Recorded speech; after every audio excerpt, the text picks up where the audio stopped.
नमस्कार दोस्तों, स्वागत है आप सभी के एचपी एग्जाम फेयर्स में। आज हम हिमाचल प्रदेश सेक्रेटरी क्लर्क का मॉक टेस्ट करने वाले हैं। मैंने एचपी एसएससी के 10 साल के सारे क्लर्क के एग्जाम को एनालाइज करके इस मॉक टेस्ट को बनाया, तो बहुत ही अच्छा मॉक टेस्ट बनाया और आपको अपनी प्रिपरेशन का पता भी लग जाएगा।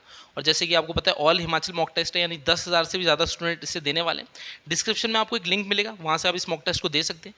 आपको पता लग जाएगा आपके कितने क्वेश्चन ठीक हो रहे हैं, किस सब्जेक्ट में आप वीक हो, किस में आपको ज़्यादा फोकस करने की ज़रूरत है।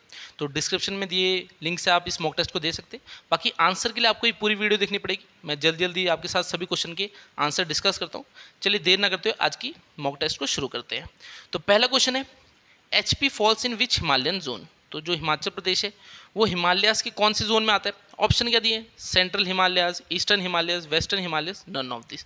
तो जो हिमाचल प्रदेश है वो हिमालयाज के वेस्टर्न जोन में आता है। ठीक है, वेस्टर्न जोन क्या मतलब, जैसे मान लो हिमालय है तो एक आपका नॉर्थर्न जोन हो गया, ईस्टर्न जोन हो गया, वेस्टर्न जोन हो गया और इस साउथर्न जोन। तो हिमाचल प्रदेश वेस्टर्न जोन में आता है। चलिए आगे देखते हैं। Second question, Dhauladhar means. तो धौलाधार का क्या मतलब होता है? Naked peak, brown peak, sharp peak, white peak. तो बहुत ही आसान सा क्वेश्चन है, मैक्सिमम स्टूडेंट इसका आंसर सही देंगे। तो धौलाधार का जो मतलब होता है वो होता है वाइट पीक। ऑप्शन डी इसका राइट आंसर है। जैसे कि आपको पता है हिमाचल प्रदेश में धौलाधार है, पीर पंजाल है, शिवालिक है, तो ये माउंटेन्स है। तो जो धौलाधार है उसका मतलब होता है वाइट पीक। फिर है third question, Lahaul and Spiti covers what percent of total geographical area of Himachal Pradesh. तो जो लाहौल एंड स्पीति है वो हिमाचल प्रदेश का कितना एरिया कवर करता है आपको बताना है।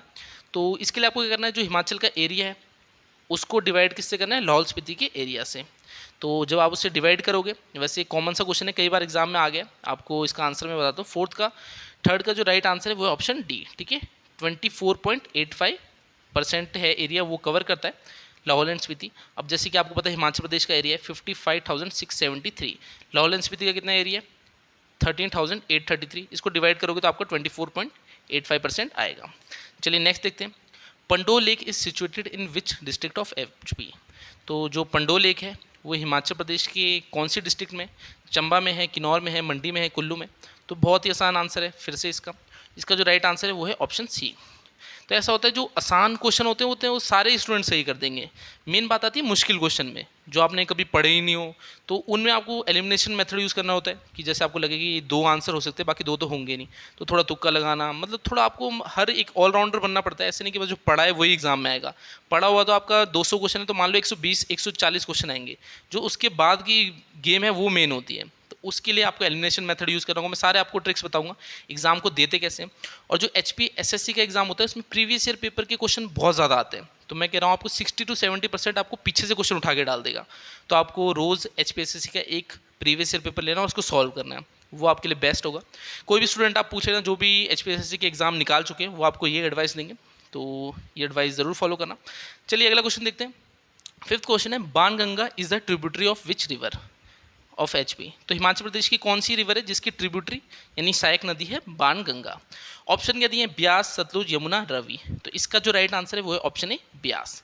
तो ब्यास की सहायक नदियाँ क्या है? जैसे पार्वती है, तीर्थन है, सुकेती है, सैंज है, ऊल है, तो वैसी बाणगंगा भी है। तो आपका फिफ्थ का जो राइट आंसर है वो है ब्यास। चलिए नेक्स्ट क्वेश्चन देखते हैं। The first airport of HP was constructed at which place in HP. तो आपको पता है हिमाचल प्रदेश में टोटल 3 एयरपोर्ट है, चौथा भी बन रहा है, तो चौथा भी मंडी में बन रहा है। बाकी इसमें आपका जोबरहट्टी है, गागल है, भुंतर, यहाँ पर तीनों जगह एयरपोर्ट है। तो पूछ रहा है पहला कौन सा था जो पहला कंस्ट्रक्ट हुआ था? तो ये है ऑप्शन सी भुंतर। ठीक है, भुंतर वाला जो कुल्लू में है वो सबसे पहले बना था। नेक्स्ट देखते हैं सेवंथ, बादल glacier is located in which mountain range of HP. तो जो बादल ग्लेशियर है ये कौन सी माउंटेन रेंज में? धौलाधार में है, चूड़धार में है, पीर पंजाल में है, जास्कर में है। तो सेवंथ का राइट आंसर क्या होगा? सेवंथ का जो राइट आंसर है वो है पीर पंजाल। ऑप्शन सी इसका राइट आंसर है। तो जो बादल ग्लेशियर है ये बड़ा बंगाल कांगड़ा में है और माउंटेन रेंज किस में आता है? पीर पंजाल में। नेक्स्ट देखते हैं eighth question, which of the following is are part of the Indus river system. तो आपको बताना है इंडस रिवर सिस्टम का कौन कौन से पार्ट है इसमें से। तो ऑप्शन देख लेते हैं हम। ऑप्शन क्या दे रखे हैं हमें? ऑप्शन हमें दिए Sutlej, Beas, Chenab, all of this. तो जो इंडस रिवर का सिस्टम है कौन कौन सी है? सतलुज भी है, ब्यास भी है, चिनाब भी है। तो इसका जो राइट आंसर है वो है ऑल ऑफ दिस। ये तीनों जो रिवर्स है ये इंडस रिवर सिस्टम का पार्ट है। नाइन्थ क्वेश्चन है, Phulaich festival is celebrated in which district of HP. तो फुलेज फेस्टिवल कौन सी डिस्ट्रिक्ट में मनाया जाता है? इसका जो राइट आंसर होगा वो क्या होगा? ऑप्शन दिए हमें चंबा, सिरमौर, शिमला, किन्नौर। राइट आंसर है किन्नौर। तो ये भी इजी सा क्वेश्चन है। मैं आपको बताता हूँ, अगर आपने हिमाचल जीके पढ़नी है तो जोगटा अकेडमी की बुक ले लो, या आप हिमाचल दर्पण ले लो। तो आप में जो हिमाचल जीके का पार्ट है वो बहुत सफिशिएंट सा है, मतलब वो ऐसे वाइड नहीं है। अगर आप इंडिया जीके जहाँ पढ़ने लगो तो इंडिया जीके बहुत ज़्यादा वाइड है, आपको कुछ पता नहीं क्या आ जाए, मगर हिमाचल जीके का लिमिटेड है। अगर आप एक बुक भी लोगे वो मोर देन सफिशिएंट है। तो ऐसे हिमाचल जीके में डरने की कोई ज़रूरत नहीं है, आप इजीली कर लोगे, मुझे पता है। बाकी प्रीवियस जो क्वेश्चन पूछे गए हैं वो ज़रूर करना। तो फुल एज फेस्टिवल किन्नौर में होता है। अब जैसे कि अभी हम हिमाचल जीके कर रहे हैं, हिमाचल जीके का पार्ट चला है क्लर्क में, इसके बाद साइंस का आएगा, फिर इंडिया जीके का आएगा, फिर हिंदी इंग्लिश, तो ऐसे पार्ट में डिवाइडेड होता है पूरा पेपर। तो हिमाचल जीके का आप इजीली कर लोगे। अब देखिए लावी फिर इज़ अबाउट कितने साल पुराना है? तो ऑप्शन दिए 100 ईयर्स ओल्ड है, 200 ईयर ओल्ड है, 300 ईयर ओल्ड है, 400 ईयर ओल्ड है। तो इसका जो राइट आंसर है वो है ऑप्शन सी, 300 ईयर ओल्ड है। अब लावी आपको पता है रामपुर में लगता है, शिमला के। तो ऐसे पढ़ने का आपका बस थोड़ा सा टेक्निक होनी चाहिए, बाकी हिमाचल जी के आप कर लोगे, साइंस भी आप कर लोगे, रीजनिंग तो ऐसे HPSC के प्रीवियस ईयर पेपर कर लेना, उसी से आ जाएगी। यानी रीजनिंग बहुत आसान है, रीजनिंग में कोई एक्स्ट्रा टाइम देने की आपको ज़रूरत नहीं है। तो थोड़ा सा स्मार्ट वर्क करना है जब भी एग्ज़ाम दोगे, ऐसा नहीं कि बस सिलेबस कवर करना है। सिलेबस तो कवर करना ही होता है, मगर प्रीवियस ईयर पेपर भी देखने होते हैं, क्योंकि एक पैटर्न होता है एग्जाम का, उसको समझना होता है किस टाइप के क्वेश्चन पूछ रहा है। तो वो चीज़ें इंपॉर्टेंट होती है, इसलिए स्मार्ट वर्क भी ज़रूरी है हार्ड वर्क के साथ। 11वां क्वेश्चन देखिए, जैसे ओरिजिनली जामलू देवता वॉज। तो अब देखिए जामलू देवता आपको पता ही होगा ये कहाँ पर है, कुल्लू का जो मलाना गाँव है वहाँ से थोड़ा रिलेटेड है। तो इसमें बोला है ओरिजिनली जामलू देवता वॉज, तो वो कौन थे? परशुराम थे, ऋषि जामदग्नि थे, ऋषि भारद्वाज थे, या ऋषि विश्वामित्र थे? तो 11th का जो राइट आंसर है वो है ऋषि जामदग्नि। तो ऑप्शन बी इसका राइट आंसर है। बाकी मैंने आपको बता दिया कुल्लू का मलाना गाँव है वहाँ से रिलेटेड है। फिर 12th है, which temple is known as Ellora of HP। तो हिमाचल प्रदेश में एलोरा ऑफ HP किसे बोलते हैं? ब्रजेश्वरी टेम्पल को बोलते हैं, मिकुला देवी टेम्पल को, नैना देवी टेम्पल को, या मसरूर टेम्पल को? तो ये भी इंपॉर्टेंट क्वेश्चन है। इसका जो राइट आंसर है वो है मसरूर टेम्पल। मसरूर टेम्पल को क्या बोलते हैं? Ellora of HP। एक होता है टाबो ऑफ HG, वो किसे बोलते हैं? सॉरी, अजंता ऑफ HP, वो बोलते हैं टाबो मोनेस्ट्री को, ठीक है। तो जो अजंता ऑफ HP है वो किसे बोलते हैं? वो टाबो मोनेस्ट्री को बोलते हैं।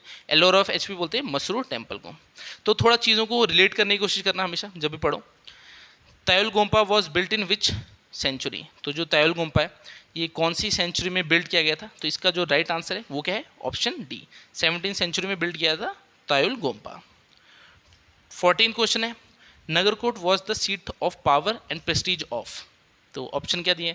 संग डायनेस्टी, पाल डायनेस्टी, कटोच डायनेस्टी, या नन ऑफ दिस।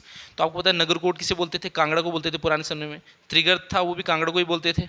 तो जो सबसे पहला वंश था वो कौन सा था? वहाँ पर कटोच वंश था, जिसके राजा थे सुशर्मा चंद। तो कटोच वंश की जो है इसका राइट आंसर होगा, यानी कटोच डायनेस्टी। तो उनकी पावर और प्रेस्टीज थी नगरकोट। ऑप्शन सी इसका राइट आंसर है क्वेश्चन 14 का। 15th है, Chamba painting got the royal patronage for the first time during the reign of which ruler. तो 15th का जो राइट आंसर है वो क्या होगा? साहिल वर्मन, मुसान वर्मन, उदय सिंह, या मेरू वर्मन? तो 15th का राइट आंसर है उदय सिंह। जो उदय सिंह थे उनके टाइम में जो चंबा पेंटिंग थी उसे पोट्रेनेज मिली थी, और उसको बहुत उन्होंने जो था वाइडली फैलाया भी था अपने राज्य में, और उसकी संरक्षण भी किया था। तो इसका जो राइट आंसर है वो है उदय सिंह। 16th है, the Audumbaras were consider as descendant of which sage. ठीक है, तो ओदम्बराज थे वो किसके वंशज माने जाते हैं? ऑप्शन क्या दे रखे हैं? ऑप्शन हमें दे रखे हैं अत्रि, विश्वामित्र, भारद्वाज, या नन ऑफ दिस। तो इसका जो राइट आंसर है वो है ऑप्शन बी, विश्वामित्र। तो ओदम्बराज जो थे वो किसके जो है वंशज माने जाते हैं? वो माने जाते हैं विश्वामित्र के। 17th क्वेश्चन है, Guler princely state was founded by which ruler. तो गुलेर जो रियासत थी उसको स्थापना किसने की थी? हरिचंद ने की थी, पूरबचंद ने, हेमीचंद ने, या कैलाश चंद ने? तो 17th का जो राइट आंसर है वो है ऑप्शन ए, हरिचंद। जो हरिचंद थे इन्होंने गुलेर जो रियासत थी उसकी स्थापना की थी। फिर है, the first municipal government formed in MC Shimla in which year. तो जो शिमला था उसकी फर्स्ट जो म्यूनसिपल गवर्नमेंट थी या म्यूनसिपल कॉरपोरेशन बोल दो, वो कब हुई थी? तो वो बनी थी, ऑप्शन क्या दे रखे हैं? 1851, 1891, 1921, 1951। तो इसका जो राइट आंसर है वो ऑप्शन ए, 1851 में शिमला में पहली म्यूनसिपल कॉरपोरेशन बनी थी, और ये हिमाचल की पहली बनी थी। फिर है 19th, Y S Parmar university of horticulture and forestry established in which year. तो इसका जो आपका राइट आंसर है, जो Y S Parmar university of horticulture and forestry कहाँ पर है, ये नौणी में है, सोलन के। तो ये कब इस्टेब्लिश हुई थी? बहुत ही आसान सा आंसर है इसका, 1985 में इस्टेब्लिश हुई थी। 20 है, Kukti wild life sanctuary is located in which district of HP. तो जो कुक्ति वाइल्ड लाइफ सेंचुरी है ये कौन सी डिस्ट्रिक्ट में? बिलासपुर में, हमीरपुर में, ऊना में, चंबा में। 20 का जो राइट आंसर है वो ऑप्शन डी, चंबा। तो देखिए बहुत सारे क्वेश्चन आप मेरे को पता है अपने आप ही आंसर दे रहे होंगे क्योंकि आपने पढ़े होंगे। अगर आपने एक बार भी हिमाचल जी की पढ़ी होगी तो आप इजीली इनके आंसर दे पा रहे हो। कुछ क्वेश्चन में आपको थोड़ा सा डाउट हो सकता है, तो वो आपको थोड़ा डीप में पढ़ना पड़ेगा। ऐसे नहीं कि बस एक बार रीड करा, रिवीजन ज़रूरी होता है। आप एक बार बुक तो पढ़ लोगे, 2 महीने बाद आप सब कुछ भूल जाओगे अगर आप रिवाइज नहीं करोगे। तो ऐसा है, कुछ क्वेश्चन आप सभी तभी दे पा रहे हो क्योंकि आपने बुक को पढ़ रखा है, मगर जब रिवीजन करते जाओगे आपको थोड़े वैसे पॉइंट भी पता लगेंगे जो आप एक्चुअली छोड़ देते हो बुक में पढ़ना। आप सोचते हैं ये तो एग्जाम में आएगा नहीं, या फिर आपके स्किप कर जाता है, मगर आप जब बार बार पढ़ते जाते हो आपको वो चीज़ें याद होती है। तो ऐसा है, छोड़ना कुछ भी नहीं है, पढ़नी तो पूरी बुक की है। तो जल्दबाजी का काम नहीं है, अच्छे से पढ़ना है, रिवीजन करते रहना है। 20 हिमाचल सेवा सदन is located at which place. तो हिमाचल सेवा सदन है ये कौन सी प्लेस में? शिमला में है, धर्मशाला में है, चंडीगढ़ में है, नन ऑफ दिस। 21 का जो राइट आंसर है वो है चंडीगढ़। एक चीज़ और आपको बता देता हूँ, अगर आप सेक्रेटरीट क्लर्क की एग्ज़ाम की तैयारी कर रहे हैं तो आपसे हमसे स्टडी मटेरियल ले सकते हैं। आपको डिस्क्रिप्शन में लिंक मिल जाएगा, वहाँ पर आपको मेरा व्हाट्सएप नंबर है, वहाँ पर आप मेरे को मैसेज कर सकते हो, या डायरेक्टली आपको क्या करना है 7018186561 इस नंबर पे व्हाट्सएप करना है। और मैं आपको डिटेल्स दे दूंगा आपको स्टडी मटेरियल में क्या मिलेगा। जैसे आपको ऐसी 10 टेस्ट सीरीज मिलेगी विद आंसर की, आपको HPSSC के 100 ओल्ड पेपर मिलेंगे। 100 मतलब हर एक एग्जाम के, आपके क्लर्क के 10 साल के पुराने पेपर होंगे, JOIT के, स्टेनोटाइपिस्ट के, सब इंस्पेक्टर के। तो जितने भी एग्जाम HPSSC कंडक्ट करता है उनके सारे मैंने प्रीवियस ईयर पेपर डाले, लगभग 100 पेपर होंगे। बाकी स्टडी मटेरियल रहेगा हिमाचल GK, इंडिया GK, उसमें आपको MCQ नोट्स होंगे, आपके डिस्क्रिप्टिव नोट्स होंगे, हिंदी, इंग्लिश, रीजनिंग, सब कुछ कवर कर रखा है हमने। तो ऐसा कुछ भी नहीं छोड़ा, आपको बुक लेने की भी ज़रूरत नहीं है। आप अगर वो मटेरियल भी पढ़ोगे तब भी आप इजीली एग्जाम को क्वालिफाई कर पाओगे। बाकी आपको लेना होगा तो आप व्हाट्सएप कर देना, ये नंबर मैंने स्क्रीन पे लिखा है, डिस्क्रिप्शन में भी आपको मिल जाएगा। चलिए नेक्स्ट देखते हैं। 23 Kalpi memorial is located at which place in HP। तो जो ये कल्पी मेमोरियल है कहाँ पर है? पोंटा साहिब में, धर्मशाला में, मंडी में है, मनाली में है, या सुंदरनगर में है? तो कल्पी मेमोरियल क्या है? ये ऑप्शन ए पोंटा साहिब में है। नेक्स्ट है the first Lokayukta of HP। तो हिमाचल प्रदेश के पहले लोकायुक्त कौन थे? ऑप्शन दे रखा है justice RN Grover, justice PC Malhotra, justice TVR Tatachari, या जस्टिस RS सरकारिया। तो इसका जो राइट आंसर है वो है जस्टिस TVR टाटाचारी। ये हिमाचल प्रदेश के फर्स्ट लोकायुक्त थे। अगला देखते हैं, मैंने आपको डिस्क्रिप्शन में लिंक देखा है, इस मॉक टेस्ट को पहले खुद जरूर अटैम्प्ट करना, उसके बाद ये आंसर वीडियो देखना, तो ऐसे आपको अपनी प्रिपरेशन का पता लग जाएगा। बाकी यहाँ मैं डायरेक्टली आंसर आपके साथ शेयर कर रहा हूँ। कुछ स्टूडेंट कहते हैं सर आप ज़्यादा एक्सप्लेन करते हो, जल्दी जल्दी मॉक टेस्ट में बताया करो, तभी मैं आपको जल्दी जल्दी बता रहा हूँ, ज़्यादा एक्सप्लेन नहीं कर रहा। तो जैसे the first member of Rajya Sabha from HP। तो हिमाचल प्रदेश में राज्यसभा के पहले मेंबर कौन थे? तो ऑप्शन क्या दिए? Chiranji Lal Verma, KL Mehta, Anand Chandel, none of this. तो इसका राइट आंसर है वो है चिरंजी लाल वर्मा। चलिए नेक्स्ट देखते हैं 26 का। The centre of Kangra school of painting was. तो जो कांगड़ा स्कूल ऑफ पेंटिंग था उसका सेंटर कहाँ था? ज्वालामुखी में था, सुजानपुर में था, कांगड़ा में था, या बैजनाथ में? तो इसका जो राइट आंसर है वो है सुजानपुर, ऑप्शन बी। 27 है Trilokipuri temple house is the idol of. तो जो त्रिलोकीपुरी टेम्पल है आपको बता देता हूँ कहाँ है? सिरमौर में। तो कौन सी मूर्ति है वहाँ पर? किसकी मूर्ति है? लॉर्ड शिवा की है, लॉर्ड गणेशा की है, या त्रिपुरा बालासुंदरी की है? तो इसका जो राइट आंसर है वो है ऑप्शन सी, त्रिपुरा बालासुंदरी। ठीक है, त्रिलोकीपुरी टेम्पल है, ये कहाँ है? सिरमौर में है। चलिए नेक्स्ट देखते हैं 28 है Pong dam is also known as. तो ये क्वेश्चन भी कई बार एग्जाम में आ रखा है। जो पोंग डैम है उसे और किस नाम से जाना जाता है? महाराणा प्रताप सागर, गोविंद सागर, महाराणा रंजीत सागर, या नन ऑफ दिस। तो इसका जो राइट आंसर है वो है ऑप्शन है महाराणा प्रताप सागर। तो पोंग डैम को महाराणा प्रताप सागर के नाम से भी जाना जाता है। फिर है HRTC, ये इसकी स्थापना कब हुई थी? तो HRTC की स्थापना कब हुई? 1971, 74, 1985, 1992। तो इसका जो राइट आंसर है ऑप्शन बी, 1974 में Himachal Pradesh road transport corporation की स्थापना हुई है। फिर है नेक्स्ट क्वेश्चन 30 क्वेश्चन है Chatraul festival is popularly known as. तो जो ये चतरौल फेस्टिवल है ये किस नाम से जाना जाता है? तो ये जाना जाता है फेस्टिवल ऑफ पिक्चर्स के नाम से। और ये जो फेस्टिवल है ये कहाँ सेलिब्रेट होता है? ये सिरमौर डिस्ट्रिक्ट में सेलिब्रेट होता है। तो सिरमौर में सेलिब्रेट होता है चतरौल फेस्टिवल, और इसे बोलते हैं फेस्टिवल ऑफ पिक्चर्स। तो आपके हिमाचल जीके के टोटल 30 क्वेश्चन थे। अब हम अगला सेक्शन करेंगे। अगला कौन सा है? अगला है साइंस का सेक्शन। तो 31वां क्वेश्चन क्या दिया है? Conduction can take place in. तो जो कंडक्शन है वो कहाँ पर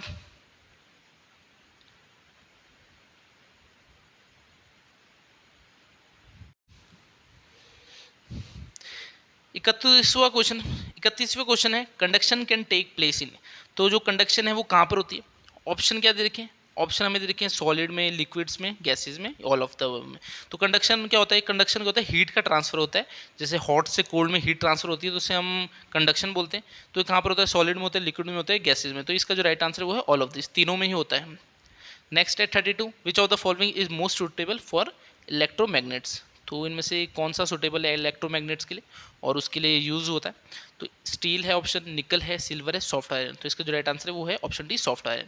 तो अगर आपने HPSSC का कभी एग्जाम दिया होगा, आपने इस टाइप के क्वेश्चन जरूर देखे होंगे। तो रिपीटेड क्वेश्चन ही है, कुछ तो आपको ऐसे लगेंगे कि हाँ पहले पढ़ रखे हमने, तो क्योंकि वो एग्जाम में आ रखे हैं तो ऐसे रिपीटेड क्वेश्चन बहुत ज़्यादा आते हैं। अब जैसे कि hydrogen bomb is based on, तो अगर आप एग्जाम देते हो आपको पता ही होगा कि हाइड्रोजन बॉम्ब है किस पे बेस है? न्यूक्लियर फिजन में है, फ्यूजन में है, केमिकल रिएक्शन में है, या नन ऑफ दिस में? तो 33 का जो राइट आंसर है वो क्या है? ऑप्शन बी, न्यूक्लियर फ्यूजन में। तो न्यूक्लियर फ्यूजन और कहाँ होता है? अगर मैं बोलूँ सन में भी होता है। जैसे सन में जो हाइड्रोजन के 2 पार्टिकल है वो मिलके हीलियम बनते हैं, तो उससे जो एनर्जी है वो जनरेट होती है। जो आपकी सूरज इतना गर्म है वो तभी ऐसे होता है, तो क्योंकि न्यूक्लियर फ्यूजन होता है उसमें। तो हाइड्रोजन बॉम्ब भी किस में बेस्ड है? न्यूक्लियर फ्यूजन में, यानी 2 चीज़ों से मिलके एक बन रही है। ठीक है, समझ रहे हो? फिर आगे देखते हैं 34 है वॉशिंग सोडा इज केमिकली। तो वॉशिंग सोडा क्या है? केमिकल नेम बताना है। Sodium chloride, calcium hydroxide, sodium carbonate या सोडियम हाइड्रोक्साइड। तो 34 का जो राइट आंसर है वो है ऑप्शन सी, सोडियम कार्बोनेट। तो देखिए कितने आसान आसान क्वेश्चन है, एग्जाम में इस टाइप के क्वेश्चन आते हैं। कुछ मुश्किल आएंगे, ऐसे नहीं सारे आसान आएंगे। सारे आसान तो सब कर देंगे, जो मुश्किल कर देगा वही एग्जाम में बाजी मारता है। तो आपको मुश्किल करना तभी कर पाओगे अगर आपने प्रीवियस ईयर पेपर के सारे क्वेश्चन कर रखे होंगे, क्योंकि प्रीवियस से आ जाते हैं कभी कभार। बाकी आपको अभी पता लग जाएगा क्वेश्चन पेपर का जो लेवल है। 35 देखते हैं। 35 का है which of the following is natural rubber. तो इनमें से नेचुरल रबर कौन सा है? पॉलीथीन है, ब्लैकलाइट है, नाइट्रो सेलुलोज है, या आइसोप्रीन है? तो इसका जो राइट आंसर है वो है आइसोप्रीन। आइसोप्रीन क्या है? नेचुरल रबर है। नेक्स्ट है the fuel used in jet aeroplanes is. तो जो एरोप्लेन्स होते हैं उनमें कौन सा फ्यूल यूज़ होता है? क्या डीजल होता है, ये पेट्रोल होता है, केरोसिन होता है, या अल्कोहल? तो क्या यूज़ होता है? अब आपको पता है अल्कोहल तो हो ही नहीं सकता, अब दारू तो डाल के उड़ाएंगे नहीं, तो ऐसा डीजल भी नहीं होता, पेट्रोल में होता है। इसका आंसर होगा केरोसिन। तो जो राइट आंसर है वो है केरोसिन। केरोसिन यूज़ होता है जो एरोप्लेन्स होते हैं उनमें फ्यूल की तरह। 37 है apiculture is associated which of the following. तो जो एपीकल्चर है ये किससे एसोसिएटेड है? हनी बी से, फिश से, या सिल्कवॉर्म से, या लैक इंसेक्ट से? तो ये आपको पता ही होगा, हनी बी से। एपीकल्चर हनी बी से रिलेटेड होता है, जिसमें आप जैसे मधुमक्खियों को पालते हैं, उनका शहद निकालें, तो उसको हम एपीकल्चर बोलते हैं। फिर है the glucose level in the blood is controlled by which hormone. तो जो हमारी बॉडी में ग्लूकोज का लेवल है वो कौन सा हार्मोन कंट्रोल करता है? थायरोक्सिन करता है, इंसुलिन करता है, सोमैटोट्रोपिन करता है, या प्रोलैक्टिन करता है? तो इसका जो राइट आंसर है वो ऑप्शन बी, इंसुलिन। तो इंसुलिन हमारी बॉडी में जो ग्लूकोज का लेवल होता है उसे कंट्रोल करता है। 39 है pain relieving drugs are known as. तो इनमें से पेन रिलीविंग ड्रग कौन सी है, मतलब क्या बोलते हैं उसको? तो एंटीबायोटिक्स बोलते हैं, एनेस्थेटिक्स बोलते हैं, सल्फा कंपाउंड बोलते हैं, नन ऑफ दिस? तो इसका जो आपका राइट आंसर होगा वो क्या होगा? वो होगा option D, none of this. जो पेन रिलीविंग ड्रग्स होते हैं उन्हें हम एनाल्जेसिक्स बोलते हैं। ठीक है, स्पेलिंग लिख देता हूँ मैं, एनाल्जेसिक्स। ठीक है, एनाल्जेसिक्स बोलते हैं। फिर है 40 paper is a product of. तो पेपर किसका प्रोडक्ट है? प्रोटीन का है, सेलुलोज का है, स्टार्च का है, या पेक्टिन का है? तो 40 का जो राइट आंसर है वो ऑप्शन बी, सेलुलोज। 41 है granite is a form of. तो आपको पता है ग्रेनाइट किसकी फॉर्म है? ये है ऑप्शन ए, इग्नियस रॉक्स की। तो 3 टाइप के होते हैं आपके, इग्नियस, सेडिमेंट्री, मेटामॉर्फिक। तो ग्रेनाइट किसकी है? इग्नियस रॉक्स की फॉर्म है। 42 है Tesla is a unit of magnetic. तो टेस्ला किसकी यूनिट है? ऑप्शन दिए फील्ड की, मैग्नेटिक फील्ड की है, मैग्नेटिक फ्लक्स की है, मैग्नेटिक इंडक्शन की है, मैग्नेटिक मूवमेंट की है? तो टेस्ला किसकी यूनिट है? ये है मैग्नेटिक इंडक्शन की। ऑप्शन सी इसका राइट आंसर है। 43 a dynamo works on the principle of. तो जो डायनेमो है वो कौन से प्रिंसिपल में वर्क करता है? ऑप्शन यहाँ पे दे रखे हैं electromagnetic induction, induce current, induce magnetism, या फेरेडे इफेक्ट। तो डायनेमो किस प्रिंसिपल में वर्क करता है? 43 का जो राइट आंसर है वो है इलेक्ट्रोमैग्नेटिक इंडक्शन। ऑप्शन ए इसका राइट आंसर है। 44 है द ऑर्गन अफेक्टेड बाय डेफ्थेरिया। तो जो डेफ्थेरिया है उससे हमारी बॉडी का कौन सा ऑर्गन इफेक्ट होता है? ऑप्शन दी है किडनी, लंग्स, हार्ट, थ्रोट। तो 44 का जो राइट आंसर है वो ऑप्शन डी, थ्रोट। तो जो हमारा थ्रोट है यानी गला है वो इफेक्ट होता है डेफ्थेरिया से।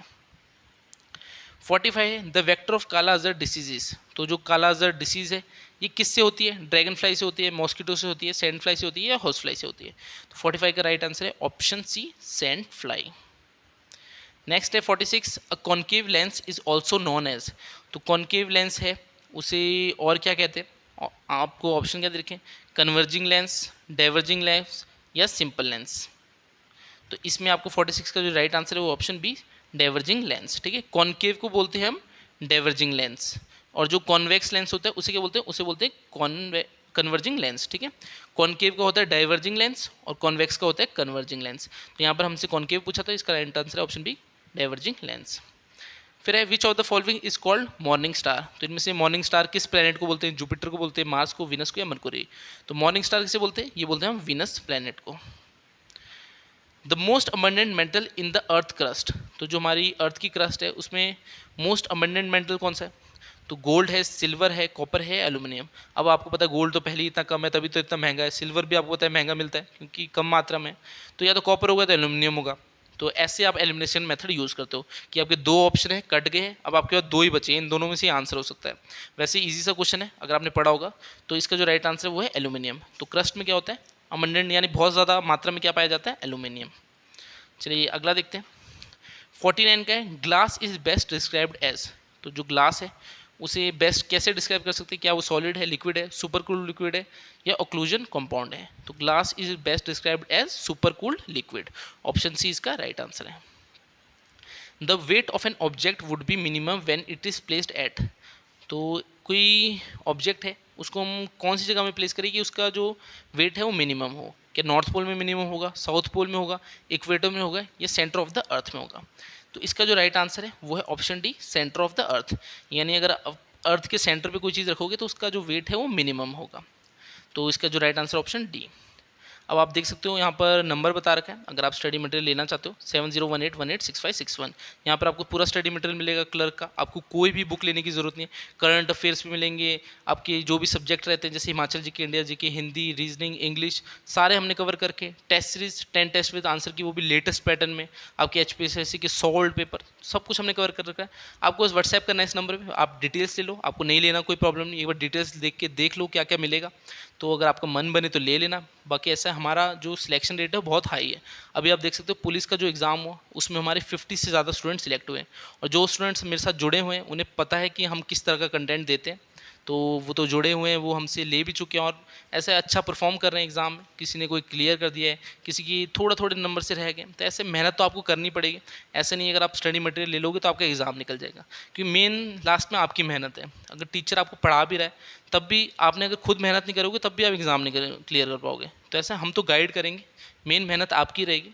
तो आपको बस व्हाट्सएप करना है, बाकी मेहनत तो करनी पड़ेगी, चाहे एग्ज़ाम निकालना है चाहे लो ना लो। 51 है the words Satyameva Jayate in the state emblem of India were taken from. तो यहाँ पर द वर्ड होगा, वर्ल्ड लिख दिया, यहाँ पर वर्ड होगा, ठीक है। तो द वर्ड सत्यमेव जयता ये कहाँ से लिया है? ये उपनिषद से लिया है, सामवेदा से लिया है, ऋग्वेदा से या रामायणा से? तो इसका जो राइट आंसर है वो ऑप्शन ए, उपनिषद। ठीक है, उपनिषद है, वहाँ से लिया है हमने सत्यमेव जयता जो ये वर्ड है। 52 है। अब हम इंडिया जीके कर रहे हैं, इंडिया जीके के क्वेश्चन। हिमाचल जीके और साइंस का सेक्शन हमने कर लिया, अब इंडिया जीके का कर रहे हैं। 52 क्वेश्चन है Alexander and the army of Porus camped on the opposite of bank of which river. तो कौन सी रिवर के वहाँ पर उन्होंने कैंप किया था जो अलेक्जेंडर था and the army of Porus? तो इसका जो राइट आंसर है वो ऑप्शन बी, झेलम। तो झेलम के यहाँ पर इनका जो बैटल हुआ था वो झेलम के वहीं हुआ था, अलेक्जेंडर और पोरस की आर्मी के बीच में। नेक्स्ट है which is not the three Ratna of Jainism. तो इनमें से जैनिज्म का थ्री रत्ना कौन नहीं है? यानी तीन चीज़ों को बिलीव करते थे, एक को नहीं करते थे। तो राइट फेथ को भी करते थे, राइट नॉलेज को भी करते थे और राइट कंडक्ट को भी करते थे। राइट व्यू गलत है, ये ऐसा कोई इनकी थ्योरी थी नहीं राइट व्यू वाली, बाकी तीनों थी इनकी, राइट फेथ, राइट नॉलेज और राइट कंडक्ट। तो इसका जो राइट आंसर है वो ऑप्शन सी, ठीक है। 54 है the greatest Vijayanagara ruler was. तो जो विजयनगर एम्पायर था उसका सबसे महान राजा कौन था? रामाराय था, सादा शिवा राय था, वीर नरसिम्हा था या कृष्णदेव राय था। तो इसका जो राइट आंसर है ऑप्शन डी, कृष्णदेव राय। ये विजयनगर एम्पायर का सबसे महान राजा था। The hall of worship constructed by Akbar was called. तो जो अकबर था उसने कौन सी चीज़ कंस्ट्रक्ट की थी इनमें से, जिसे हम हॉल ऑफ वर्शिप बोलते हैं। तो वो क्या दीवाने खास था, दीवाने आम था, या इबादत खाना था, या बुलंद दरवाज़ा था। तो 55 का जो आपका राइट आंसर है वो क्या है, ऑप्शन सी, इबादत खाना। तो जो इबादत खाना है ये अकबर ने कंस्ट्रक्ट किया था, जिसे हॉल ऑफ वर्शिप भी बोलते हैं। 56 है, Sher Shah is known as an administrative reformer largely on account of his. तो जो शेर शाह था इन्हें हम बोलते थे एडमिनिस्ट्रेटिव रिफॉर्मर, क्योंकि इन्होंने कौन सी जो पॉलिसी थी वो लाए थे, क्या मार्केट कंट्रोल स्कीम लाए थे, ट्रेडिंग स्कीम लाए थे, लैंड रेवेन्यू सिस्टम लाए थे, जस्टिस लॉ एंड ऑर्डर लाए थे। तो 56 का जो राइट आंसर है वो है लैंड रेवेन्यू सिस्टम। तो इनका जो लैंड रेवेन्यू सिस्टम था बहुत अच्छा था, जिसकी वजह से इन्हें एडमिनिस्ट्रेटर रिफॉर्मर बोला करते थे। फिर है 57 का, the capital of Shivaji was. तो शिवाजी की कैपिटल क्या थी, पूना थी, रायगढ़ थी, या सिंघर थी, या नन ऑफ दिस। तो 57 का जो राइट आंसर है ऑप्शन बी, रायगढ़। तो शिवाजी की जो कैपिटल थी वो थी रायगढ़। राज तरंगिनी वॉज रिटन बाय। तो अगर आपने हिस्ट्री पढ़ी होगी तो बहुत ही सिंपल सा क्वेश्चन है, हिस्ट्री में आपको पता ही इंपॉर्टेंट क्वेश्चन है, तो आपने पढ़ा ही होगा। तो जो राज तरंगिनी थी ये किसने लिखी थी, कलहन ने लिखी थी, एल्बुर्ज ने लिखी थी, हर्षवर्धन ने, या कौटिल्य ने। तो 58 का जो आपका राइट आंसर है वो ऑप्शन ए, कलहना। ठीक है, कलहना ने लिखी थी राज तरंगिनी। फिर है the doctrine of lapse was first applied to the princely state of. तो ये डॉक्ट्रिन ऑफ लैप्स आपको पता होगा, जो लॉर्ड डलहौजी थे उनकी पॉलिसी थी। जैसे कोई भी राजा उसका अगर संतान नहीं होती तो जो उनकी पूरी रियासत थी वो अंग्रेज़ों को मिल जाती थी। तो सबसे पहले जो अंग्रेज़ थे उन्होंने कौन सी प्रिंसली स्टेट इस पॉलिसी से ली थी, क्या सतारा ली थी, झांसी ली थी, अवध ली थी, या जौनपुर ली थी। तो 59 का जो राइट आंसर वो है ऑप्शन ए, सतारा। ठीक है, जो सतारा है ये इन्होंने ली थी इस पॉलिसी से। फिर है 60, Wavell plan was given in which year. तो जो वेवल प्लान हुआ था वो कौन सी ईयर में होता है, 1943, 1945, 1946 या 1949। तो ये मॉडर्न हिस्ट्री का क्वेश्चन है। आपको पता है हिस्ट्री को 3 पार्ट में डिवाइड करते हैं, एक एंशिएंट होती है, एक मेडिवल, एक मॉडर्न। तो मॉडर्न हिस्ट्री का है, जिस टाइम आपके जैसे गांधी जी होते हैं। तो वेवल प्लान है ये कौन से ईयर में दिया गया था। तो 60 का जो राइट आंसर है वो है 1945, ऑप्शन बी। तो वैसे कुछ क्वेश्चन बहुत सिंपल आ रहे होंगे, आप बोल रहे होंगे कि हाँ ये तो हम आराम से कर लेंगे, और कुछ कुछ बीच में आपको लग रहे होंगे टफ से क्वेश्चन। तो वही मेन है, आपको उन टफ क्वेश्चन को अगर आपने कर दिया तो आपका बेड़ा पार हो जाएगा, और नहीं कर पाया तो बेड़ा गर्क हो जाएगा। तो 61 क्वेश्चन क्या है, which of the following was a purely communal movement. अब इनमें से प्योरली कम्युनल मूवमेंट कौन सी है, रमोसी राइजिंग है, पागलपंथी है, या वाहबाई मूवमेंट है, या पल्लीगोर मूवमेंट है। तो इसका जो राइट आंसर वो है वाहबाई मूवमेंट। ये मुस्लिम से रिलेटेड है, तो तभी कम्युनल एक मूवमेंट है, मुस्लिम्स ने स्टार्ट की थी मुस्लिम्स के लिए। तो वाहबाई मूवमेंट इसका राइट आंसर है। 62 क्या है, एक चीज़ और मैं बता दूं, अब जो क्लर्क का आपका एग्जाम होगा उसका मैं आपको थोड़ा सा पैटर्न बता देता हूँ कि पैटर्न कैसा रहेगा। सेक्रेटरीट क्लर्क का, और इस बार पोस्टें भी अच्छे आ रखी है, 85 के करीब पोस्टें आ रखी है। तो पोस्टें बहुत ज़्यादा है, क्लर्क के एग्जाम में आपको पता है इतनी पोस्टें आती नहीं है, क्योंकि बाकी जो डिपार्टमेंट है आपको पता है थोड़ी थोड़ी पोस्टें निकालते हैं। तो सेक्रेटरीट क्लर्क में बहुत ज़्यादा पोस्टें आई है। इससे पहले जो आपका एग्ज़ाम हुआ था वो 2018 में कहीं हुआ था, तो उसमें कितनी पोस्टें, उसमें शायद 150 के करीब पोस्टें थी। तो उसके बाद अब आ रही है 2018-19 में हुआ था, तो कम से कम 3 साल बाद आ रही है सेक्रेटरीट में जो क्लर्क की है पोस्टें, और इस बार 85 पोस्टें। तो ऐसे बहुत अच्छी अपॉर्चुनिटी है, इसको मिस नहीं करना। और क्लर्क की जॉब अच्छी होती है, अगर आप और जॉब से देखो थर्ड क्लास की कोई भी, तो क्लर्क की एक अच्छी जॉब मानी जाती है। तो ऐसे इस अपॉर्चुनिटी को मिस मत करना। मैंने आपको बता दिया, प्रीवियस ईयर पेपर तो सारे कर देना, कोई भी मत छोड़ना। बाकी टेस्ट सीरीज भी देना, उससे आपको अपनी तैयारी का पता लग जाएगा। और सिलेबस है उसे कवर कर देना पूरा, सिलेबस तो आपको करना ही पड़ेगा। और स्मार्ट वर्क ज़रूरी है, एग्जाम को समझो कि किस टाइप के क्वेश्चन आते हैं। अब जैसे मैं आपको बोल रहा हूँ HP GK के आपको लगभग कितने क्वेश्चन आएंगे, 30 क्वेश्चन आएंगे। इंडिया GK के कितने आएंगे, इंडिया GK के आपको कम से कम 70 क्वेश्चन आएंगे। साइंस के कितने आएंगे, साइंस के आएंगे आपको 20 क्वेश्चन। करंट अफेयर्स के कितने आएंगे, करंट अफेयर्स के आपका 15 क्वेश्चन आएंगे। रीजनिंग के कितने क्वेश्चन आएंगे, रीजनिंग के भी आपको 15 क्वेश्चन आएंगे। फिर आपका हिंदी, हिंदी के आएंगे आपको 20 के करीब क्वेश्चन। इंग्लिश के कितने आएंगे, इंग्लिश के भी आपको 20 के करीब क्वेश्चन आएंगे। और 10 क्वेश्चन बचते हैं, वो आपके कहाँ से आएंगे, वर्ड प्रोसेसिंग से। तो ऐसा है, ये आपको कुछ सिलेबस है तो आप देख लो, HPG की, इंडिया जीके, इनमें तो आपको ज़्यादा फोकस करना है। बाकी ऐसे करंट अफेयर्स भी करनी पड़ेगी, साइंस भी करनी पड़ेगी, तो ऐसा हर एक सब्जेक्ट को टाइम देना पड़ेगा। ऐसे नहीं कि जीके पढ़ के चले गए एग्जाम में, करंट अफेयर्स भी पढ़ने पड़ेंगे आपको, साइंस भी पढ़नी पड़ेगी, हिंदी इंग्लिश, तो सभी जो सब्जेक्ट है उन्हें बराबर टाइम देना है। ऐसे नहीं कि आप बस कुछ सब्जेक्ट में फोकस किया आपने, तो ऐसे बहुत ही मिला जुला पेपर बनता है हर एक सब्जेक्ट से, तो आपको थोड़ा स्टडी है वो अच्छे से करनी पड़ेगी। 62 क्या है, Indian independence league was found in which year, ठीक है। तो इंडियन इंडिपेंडेंस लीग थी, ये कौन सी ईयर में फाउंड हुई थी, 1901 में हुई थी, या 1903 में, 1906 में, 1907 में। तो 62 का जो आपका राइट आंसर है वो है 1907। तो इंडियन इंडिपेंडेंस लीग 1907 में फॉर्म हुई थी। When was the cabinet mission plan announced by Attlee, the Prime Minister of England? तो प्राइम मिनिस्टर थे इंग्लैंड के एटली, इन्होंने कैबिनेट मिशन प्लान है वो कब अनाउंस किया था?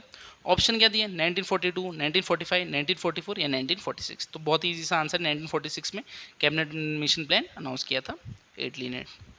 फिर है 64, the second meeting of non aligned movement in India was held in the year.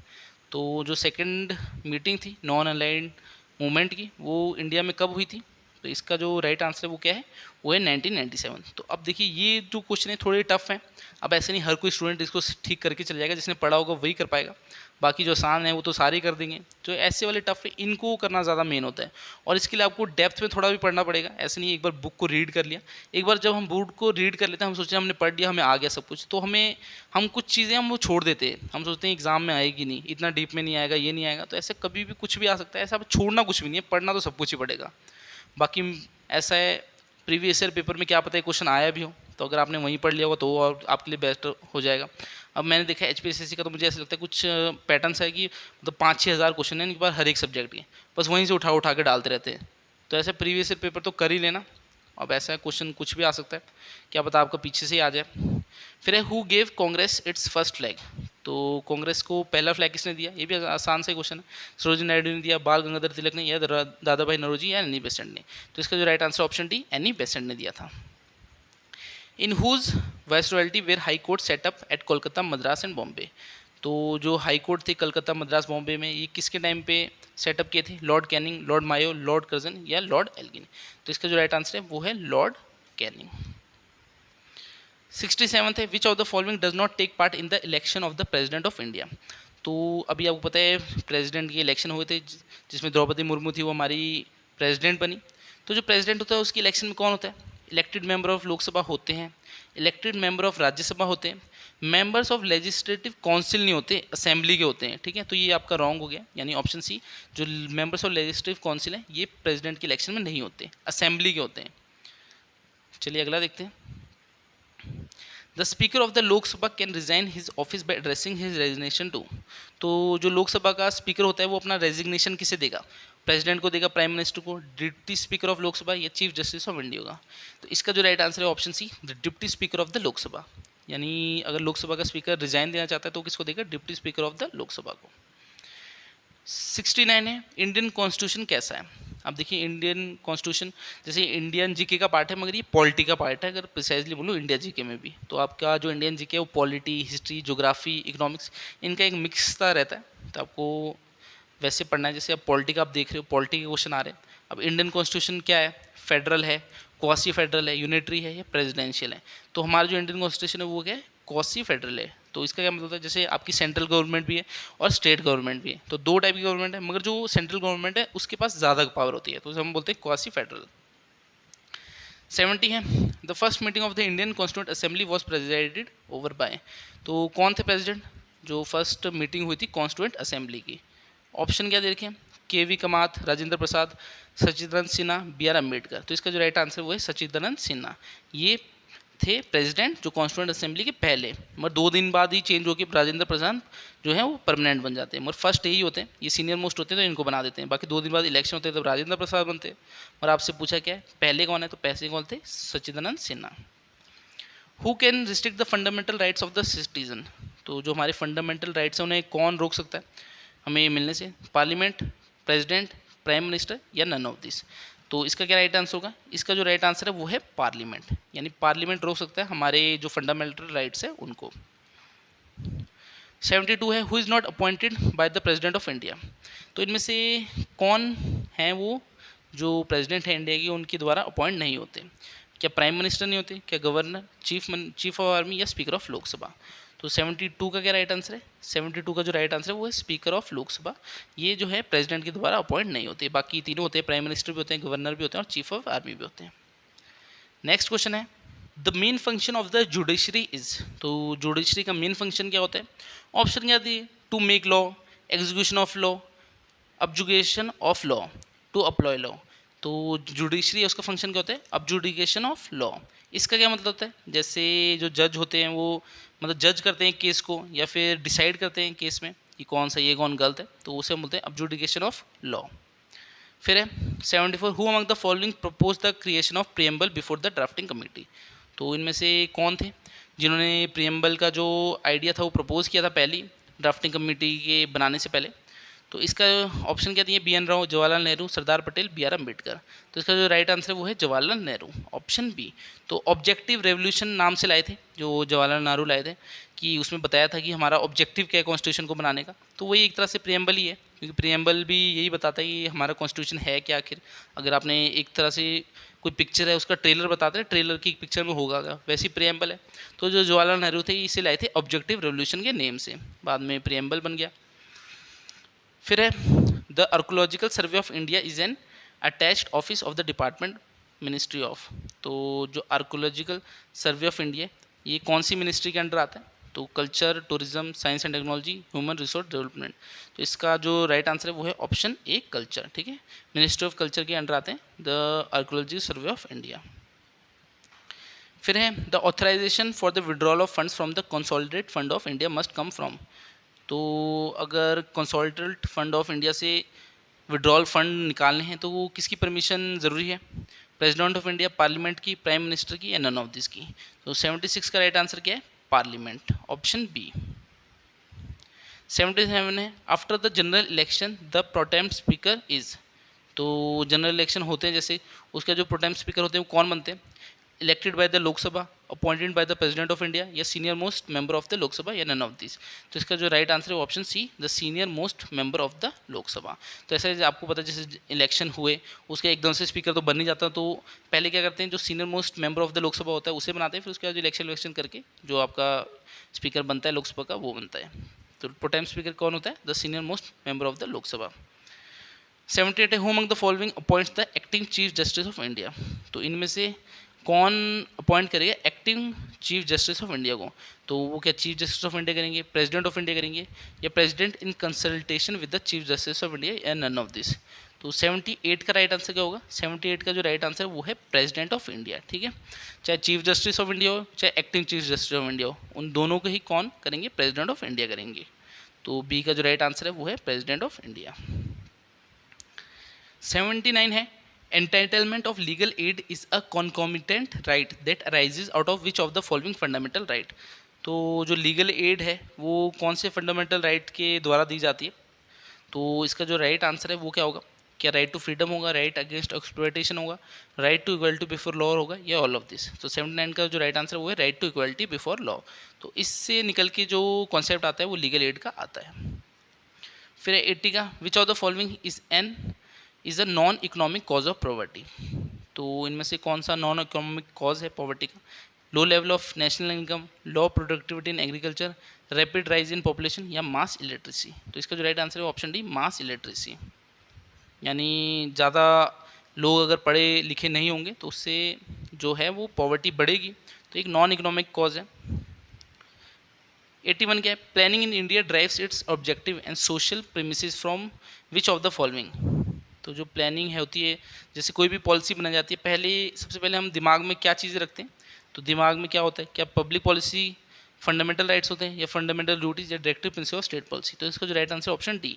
तो हम पहले directive principle of state policy सोचते हैं, अगर कोई भी हमें पॉलिसी बनानी होती है इसमें क्या होता है, जो इकोनॉमिक ग्रोथ देनी होती है वो चीज़ें होती हैं, सोशल और इकोनॉमिक, तो वो चीज़ें इसमें आती हैं। जैसे आप देखो मिड डे मील मिलता है स्कूल में, तो वो हमने कैसे सोचा कि भूख जो बच्चे हैं उनको खाना नहीं मिल रहा, न्यूट्रिशन नहीं मिल रहा, तो वो सब डायरेक्टिव प्रिंसिपल स्टेट पॉलिसी के अंडर आते हैं। 82 है which of the following state has the largest number of seats reserve for the scheduled tribes in Lok Sabha. तो कौन सी स्टेट है जिसमें जिसकी जो सबसे ज़्यादा सीट्स है वो रिजर्व्ड है शेड्यूल ट्राइब की लोकसभा में। तो ऑप्शन क्या दिए हैं, बिहार, गुजरात, उत्तर प्रदेश, मध्य प्रदेश। तो आपको इसका जो राइट आंसर है वो क्या होगा, ऑप्शन डी मध्य प्रदेश। तो यहाँ पर जो एसटी है उनकी सबसे ज़्यादा सीट रिजर्व्ड है लोकसभा में, ठीक है, मध्य प्रदेश वालों की। Which of the following rocks is generally compact and resistant to erosion. तो इनमें से कौन से पत्थर हैं जो कॉम्पैक्ट हैं और रेजिस्टेंट टू इरोजन है। क्या इग्निशियस रॉक है, मेटामॉर्फिक है, सेडिमेंट्री है या वॉल्केनिक रॉक है। 83 का राइट आंसर क्या होगा, 83 का जो राइट आंसर वो है सेडिमेंट्री रॉक्स। तो आपको पता है पहले इग्निशियस होते हैं, फिर मेटामॉर्फिक बनते हैं, फिर सेडिमेंट्री। तो ये थर्ड फॉर्म वाले होते हैं। तो ये कॉम्पैक्ट होते हैं और रेजिस्टेंट होते हैं इरोजन से। 84 क्या है, the zone separating the troposphere and stratosphere is called. तो कौन सा जोन है जो ट्रोपोस्फेयर है और स्ट्रेटोस्फेयर है उसे अलग करता है। तो इसका जो राइट आंसर होगा वो क्या होगा, वो है ट्रोपोपोज, ऑप्शन सी। ऑप्शन सी इसका राइट आंसर है। 85 है, फोल्ड्स आर फॉर्म्ड बाय। तो जो फोल्ड्स हैं वो किस तरह से बनते हैं। अब फोल्ड्स क्या हो गया, फोल्ड्स हो गया जैसे एक माउंटेन ये दोनों टकरा के यहाँ पहाड़ी बन जाती हैं, तो फोल्ड्स होते हैं। तो कैसे होते हैं, वो टेंशन फोर्सेज होते हैं, डाइवर्जेंट फोर्सेज होते हैं, कंप्रेशनल फोर्सेज होती हैं, ये नन ऑफ दी। तो इसका राइट आंसर है वो कंप्रेशनल फोर्सेज, यानी ये वाली पहाड़ी आ गई इधर से और ये इधर से, तो टकरा के जो है फोल्ड्स बन जाते हैं। तभी जो हिमालय से उन्हें फोल्ड माउंटेन्स बोलते हैं, यंग फोल्ड माउंटेन्स। 86 है, Erebus is an active volcano in. तो ज्योग्राफी क्वेश्चन आ रहे हैं ये आप जो देख रहे हो। तो इरेबस कौन सी जगह का एक्टिव वोल्केनो है, जापान का है, जावा का है, अंटार्कटिका का है, मैक्सिको का। तो इसका जो राइट आंसर है ऑप्शन सी, अंटार्कटिका। 87 है, which of the following states is the largest producer of marine fishing. तो ऑप्शन क्या दिए, केरला, महाराष्ट्र, तमिलनाडु, वेस्ट बंगाल। तो इसका जो राइट आंसर है ऑप्शन ए, केरला। तो केरला जो है लार्जेस्ट प्रोड्यूसर है मरीन फिश का। 88 है, Dhupgarh is the highest point of. तो कौन सी जगह का हाईएस्ट पॉइंट है जिसे धूपगढ़ बोलते हैं। क्या विंध्य रेंज का है, सतपुरा का है, अरावली का है या नन ऑफ दिस। 88 का जो आपका राइट आंसर है वो है सतपुरा, ऑप्शन बी। सतपुरा का जो हाईएस्ट पॉइंट है वो क्या है, धूपगढ़। तो आप देख रहे हो इंडिया जीके की बहुत ज़्यादा क्वेश्चन है, तो इंडिया जीके तो आपको बहुत अच्छे से डीप में पढ़नी है और ऐसा ही ज़्यादा मुश्किल है नहीं, मगर कुछ क्वेश्चन लग रहे हैं। अगर आप इन्हें देखोगे, अगर आपने अच्छे से तैयारी नहीं करेगी तो थोड़े आपको डिफिकल्ट ज़रूर लगेंगे। और हमेशा आपको कोशिश क्या करनी है एग्ज़ाम में कि अब थोड़ा पैटर्न चेंज हो गया। पहले आपको पता है कितने नंबर का पेपर होता था, पहले जो क्लर्क का पेपर होता था वो था 170 का, मगर अब कितना है, अब हो गया 200 का। तो पहले आपको 170 में से कम अगर मैं जनरल कैटेगरी बोलूँ तो 130 तो लेने ही होते थे अगर आपको एग्ज़ाम क्वालिफाई करना था, या तो इससे ज़्यादा, मतलब 40 नंबर का गैप था, 40 क्वेश्चन आप गलत कर सकते थे। अब क्या होगा, 200 नंबर का 200 क्वेश्चन होंगे आपके, तो 200 क्वेश्चन में से कितने ठीक करने पड़ेंगे आपको, 200 में से लगभग आपको 160 या 170 ठीक करने पड़ेंगे, तभी आप जो आपका एग्ज़ाम है उसे क्वालिफाई कर पाओगे। तो कम से कम आप 30 से 40 क्वेश्चन फिर से गलत कर सकते हो, बाकी आपको ठीक करने होंगे। तो ऐसा है, अगर आप देखोगे 200 क्वेश्चन में से आपको, अगर आप अच्छे से पढ़ भी रहोगे तब भी आपको 120 क्वेश्चन आएंगे, 120 क्वेश्चन आएंगे। आपको चाहिए कितने, 160 से 70।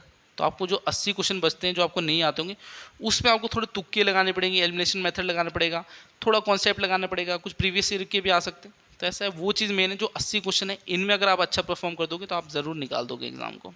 तो ऐसे 160 से 170 क्वेश्चन ठीक करने के रखना, तभी एग्ज़ाम क्वालिफाई कर पाओगे। और आपको पता है 200 क्वेश्चन है तो एग्ज़ाम की जो नंबर है वो कितने, 100 नंबर का पेपर होता है, मगर क्वेश्चन 200 आते हैं। आपका एक क्वेश्चन आधे नंबर का होता है। फिर है, the Dhuandhar falls are located on the which river. तो जो ये धौंधार फॉल है ये किसमें, महानदी में है, गोदावरी है, नर्मदा या ताप्ती। 89 का राइट आंसर क्या है, 89 का जो राइट आंसर है वो नर्मदा। तो नर्मदा में है धौंधार फॉल्स। 90 है, India is the biggest producer of which of the following horticulture commodity. तो इंडिया सबसे ज़्यादा क्या प्रोड्यूस करता है, क्या ब्लैक पेपर करता है, कैशू नट्स करता है, ड्राई फ्रूट्स करता है या कोकोनट करता है। तो इसका जो राइट आंसर वो है ब्लैक पेपर। 91 है, an imaginary line joining places of equal temperature is called an. तो अगर टेम्परेचर है तो किस चीज़ से रिलेटेड होगा, थर्म से। तो इसका जो राइट आंसर वो है आइसोथर्म। अब आपको थर्मोमीटर है, देखो टेम्परेचर से रिलेटेड है, आइसो बार क्या है, प्रेशर से, बार आपको पता है प्रेशर की यूनिट है। तो ऐसे आप थोड़ा आइडिया लगा सकते हो। तो an imaginary line joining places of equal temperature के लिए होगा आइसोथर्म, ठीक है। तो कुछ चीज़ें आपको कनेक्ट भी करनी पड़ती है, आप अगर आपको एग्जाम नहीं पता होगा तो आप इस तरह से आइडिया लगा सकते हो। फिर है, कैरिबियन करंट बिलोंग्स टू। जो कैरिबियन करंट है किसको बिलोंग करती है, आर्टिक ओशन को, पैसिफिक ओशन को, अटलांटिक ओशन को या इंडियन ओशन को। तो 92 का जो राइट आंसर है वो है अटलांटिक ओशन। तो अटलांटिक ओशन है, इसको कैरिबियन करंट है वो बिलोंग करती है, यानी इस ओशन में आती है। 93 है, which of the following forest is resistant to cyclone. तो इनमें से जो साइक्लोन है उससे रेजिस्टेंट कौन है, कौन सा फॉरेस्ट है? अल्पाइन फॉरेस्ट है, मैंग्रोव फॉरेस्ट है, एवरग्रीन फॉरेस्ट है या मानसून फॉरेस्ट है। तो इसका जो right answer option B mangrove forest. अब आप देखो जैसे मैंग्रोव फॉरेस्ट कहाँ होते हैं, जो आपका जैसे कोई टापू है उसके साइड में जब पानी वाला इलाका है वहाँ पर होते हैं टापू के साथ लगते हुए, तो ये साइक्लोन से रेजिस्टेंट होते हैं, यानी साइक्लोन का इन पर कोई प्रभाव नहीं पड़ता, ये कुछ भी नहीं होता इनको एक तरह से बोले तो। फिर है 94, Marina trench is located in which ocean. अब फिर से देखो इतना आसान क्वेश्चन है, ये मरीना ट्रेंच क्या है, ये आपका पैसिफिक ओशन का सबसे डीप पॉइंट है, तो इसका जो राइट आंसर है ऑप्शन बी पैसिफिक ओशन। तो पैसिफिक ओशन में मरीना ट्रेंच है और ये पैसिफिक ओशन का सबसे डीप पॉइंट है, तो वो सिंपल सिंपल से क्वेश्चन है। 94 ये है, dinosaurs became extent in the. तो अब देखिए इस टाइप का क्वेश्चन आपको बुक में नहीं मिलेगा, अगर आप बुक कुछ क्वेश्चन ऐसे डालेंगे बुक में मिलेंगे ही नहीं आपको, तो अब उन क्वेश्चन को कैसे करोगे आप, प्रीवियस ईयर पेपर से करोगे, क्या पता पीछे आए हो इस टाइप के क्वेश्चन और वही उठा के डाल दियो। अब बुक में तो मुश्किल ही मिलेगा इस टाइप के क्वेश्चन, क्योंकि मैंने खुद नहीं पढ़ा, तो अगर मेरे को आ जाता एग्जाम में मैं भी इसको गलती करता, तुक्का ही लगाना पड़ता, तो ऐसा कुछ क्वेश्चन आपको गलत होंगे ही होंगे, आप उनको कुछ कर नहीं सकते। बाकी अगर प्रीवियस में आ गया तो अच्छा है, वरना आपको कुछ तो ऐसे मिलेंगे बुक में होंगे ही नहीं। अब इसका जो राइट आंसर है वो है क्रेटेशियस पीरियड, ठीक है, क्रेटेशियस पीरियड, क्रेटेशियस पीरियड है इसका राइट आंसर। डायनासोर कौन से टाइम पे एक्सटिंक्ट हुए, यानी क्रेटेशियस पीरियड में। 96 है, which of the following clouds is a middle level clouds. तो कौन सा क्लाउड है जो मिडल लेवल क्लाउड है, क्या सिरस है या सिरोस्ट्रेटस है, निम्बोस्ट्रेटस है या अल्टोकुलमस है। तो इसका जो राइट आंसर है 96 का राइट आंसर है अल्टोकुलमस, ठीक है, अल्टोकुमुलस ये इसका राइट आंसर है। 97 है, the vegetation of hot desert climate is of. तो कौन सी वेजिटेशन है जहाँ हॉट डिजर्ट क्लाइमेट में होती है, तो इसका जो राइट आंसर है वो है ज़ेरोफाइटिक टाइप, ठीक है। तो जो ये ज़ेरोफाइटिक है ये आपका जैसे बहुत ही पानी कम होता है तो उसके लिए यूज़ होता है ये वर्ड भी, जैसे ज़ेरोफाइट है, तो आपका हॉट डिजर्ट में आपको पता है वहाँ पानी कम होता है, तो इसका जो कौन सा टाइप हो गया, ज़ेरोफाइटिक टाइप। 98 क्या है, the Arabian Sea is connected to the Persian Gulf by the. तो अरेबियन सी को पर्शियन गल्फ से कौन सी चीज़ मिलाती है, strait of Bab el Mandeb, Hormuz strait, strait of Messina या नन ऑफ दिस। तो 98 का जो राइट आंसर है वो क्या है, हरमू स्टेट, ऑप्शन बी इसका राइट आंसर है, ये अरेबियन सी को द पर्शियन गल्फ से मिलाती है। 99 है, Bhopal gas strategy was cause due the leakage of. तो जो भोपाल गैस स्ट्रेटजी है ये कब हुई थी, ये हुई थी 1984 में। तो ये किसकी वजह से हुई थी, कौन सी जो गैस थी वो लीक हुई थी, क्या क्लोरोफ्लोरोकार्बन्स हुए थे, मिथाइल आइसोसाइनेट गैस हुई थी या मीथेन गैस या ऑल ऑफ दिस। तो इसका जो राइट आंसर है option B methyl isocyanate gas, यानी ऑप्शन बी इसका राइट आंसर है। 100 है, सेल्वास आर। तो सेल्वास क्या है ये आपको पता ही होगा, ग्रासलैंड है, तो ये कौन सी जगह में होते हैं, ये होते हैं साउथ अमेरिका में। तो वैसे क्वेश्चन क्या पूछ रहा है, selvas are huge Canadian forest, equatorial rain forest of Brazil, coniferous forest of Siberia या नन ऑफ दिस। तो इसका जो राइट आंसर है वो option B equatorial rain forest of Brazil, क्योंकि ब्राज़ील देखो आप, ब्राज़ील कहाँ पर आती है, ये साउथ अमेरिका का एक कंट्री है, तो इसका जो राइट आंसर है वो ब्राज़ील होगा, equatorial rain forest of Brazil है सेल्वास। अब आपको फिर से नंबर दिख रहा है, इसमें आप व्हाट्सएप कर सकते हो अगर आपको टेस्ट सीरीज बाय करनी है, क्योंकि टेस्ट सीरीज आपको पता है बहुत इंपॉर्टेंट होती है अपनी प्रिपरेशन चेक करने के लिए। बाकी आपको स्टडी मटेरियल हम साथ में देंगे, तो इस नंबर पे व्हाट्सएप करना, आपको डिटेल्स मिल जाएगी, आपको पता लग जाएगा क्या क्या आपको चीज़ें मिलने वाली हैं, और अभी 1 महीना है तैयारी के लिए, तो आप अच्छे से तैयारी कर सकते हो।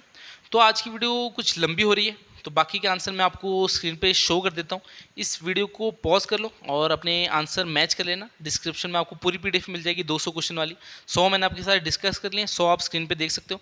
थोड़ा सा वॉच टाइम लेना था वो मैंने ले लिया है, तो ऐसे मेहनत करी थी, अच्छी तरह से पेपर बनाया था, बहुत अच्छा पेपर बनाने की कोशिश की थी। तो कमेंट करके अपना स्कोर बताना कि 200 में से आपके कितने नंबर आ रहे हैं, ताकि और स्टूडेंट्स को पता लगे कि औरों की तैयारी कैसी है और मेरी तैयारी कैसे है, तो उन्हें पता लग जाएगा कितने पानी में है वो। और ऐसा है बेस्ट आने की कोशिश करता हूँ हमेशा, तो ऐसा क्वेश्चन पेपर बहुत अच्छा बनाया था, 10 और बना रखे, वो स्टडी मटेरियल का पार्ट है आपको पता ही है। बाकी एक फ्री लाने की और कोशिश करूँगा एग्जाम से पहले, क्योंकि आपको पता है अभी 1 महीना है, तो एक पेपर और लाऊंगा आपके लिए, और एग्जाम से थोड़े दिन पहले लाऊंगा, ताकि उस टाइम आपको पता लग जाए कि उस टाइम तक आपकी क्या तैयारी होगी। अभी तो आपको पता ही लग जाएगा, अगर टेस्ट सीरीज दोगे कितने नंबर बन रहे हैं, अगर 100 नंबर बन रहे हैं तो समझो भाई बहुत तैयारी करने की कोशिश है, अगर 150 बन रहे हैं तो थोड़ी और मेहनत करने की ज़रूरत है, 170-80 ला रहे हो तो तुम्हारी तैयारी बहुत अच्छी है, बस मॉक टेस्ट ही देते रहो और कुछ ज़रूरत नहीं है। तो वीडियो को फिनिश करते हैं, अपने नंबर कमेंट करके ज़रूर बताना, और ये वीडियो कैसी लगी, ये मॉक टेस्ट कैसी लगी, ये भी बता देना। और हमारे ग्रुप में जुड़ना चाहते हो, व्हाट्सएप ग्रुप में, टेलीग्राम ग्रुप में, लिंक आपको सारे डिस्क्रिप्शन मिल जाएंगे, तो वहाँ से आप मेरे साथ जुड़ सकते हो। और हमेशा कोशिश रहती है आपके लिए बेस्ट ही लाऊं, तो ऐसे तैयारी करेंगे, बहुत अच्छी करेंगे। और जो हमारी लाइव क्लासेस थी वो स्टार्ट हो गई थी 1 अगस्त से सेक्रेटरीट की, तो इस बार देखते हैं कितना रिजल्ट रहता है। पुलिस में तो हमारा बहुत अच्छा रिजल्ट रहा, तो सेक्रेटरीट का भी देखेंगे। और अगर आप लाइव क्लासेस ज्वाइन करना चाहते हो तो व्हाट्सएप ग्रुप ज्वाइन कर लेना, जब भी मैं न्यू बैच ऐड करता हूँ तो मैं नोटिफिकेशन ग्रुप में ही डालता हूँ। तो आज की वीडियो इतनी थी, आपसे अगली क्लास में मिलूंगा, तब तक के लिए शब्बा खैर, थैंक यू।